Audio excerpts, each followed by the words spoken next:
ഇന്നത്തെ മത്സര ദിനത്തിലെ രണ്ടാമത്തെ പോരാട്ടത്തിലേക്കാണ് നോർവേ ഇറാഖ് പോരാട്ടം. പുലർച്ചെ 3:30 ബോസ്റ്റണിലാണ് ഈ മത്സരം. 28 വർഷത്തെ ഇടവേളയ്ക്ക് ശേഷമാണ് നോർവേ ലോകകപ്പിന് യോഗ്യത നേടുന്നത്. അവരുടെ എതിരാളികളാവട്ടെ ഇറാഖ് ആവട്ടെ 40 വർഷത്തിന് ശേഷമാണ് ലോകകപ്പ് കളിക്കാൻ എത്തുന്നത്. ഏർലിംഗ് ഹാലൻഡും മാർട്ടിൻ ഒഡേഗാർഡും അലക്സാണ്ടർ സോർലോത്തും ഒക്കെ ഉൾപ്പെടുന്ന നോർവേ അതിഗംഭീര ടീമാണ്. യോഗ്യതാ റൗണ്ടിൽ 37 ഗോളാണ് അവർ അടിച്ചുകൂട്ടിയത്. അത്തരം ഒരു വമ്പൻ പ്രകടനം ഇന്നും ആവർത്തിച്ചാൽ ഒരുപക്ഷെ ഇറാഖ് വല്ലാത്ത രീതിയിൽ പാടുപെടേണ്ടി വരും. ഇറാഖിന്റെ പ്രത്യേകത, അവർ ഇതിനു മുമ്പ് ലോകകപ്പ് നേടിയത് 1986-ലാണ്.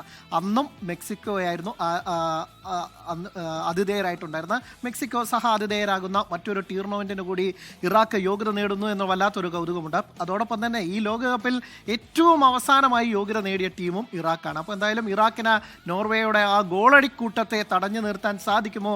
ഇപ്പോൾ മറ്റൊരു റെക്കോർഡുണ്ട്. ഏഷ്യൻ രാജ്യങ്ങളൊന്നും തന്നെ ഇതുവരെ തോറ്റിട്ടില്ല. ആ റെക്കോർഡ് കാത്തു സൂക്ഷിക്കാൻ ഇറാഖിനാകുമോ എന്നും കണ്ടറിയേണ്ടതുണ്ട്.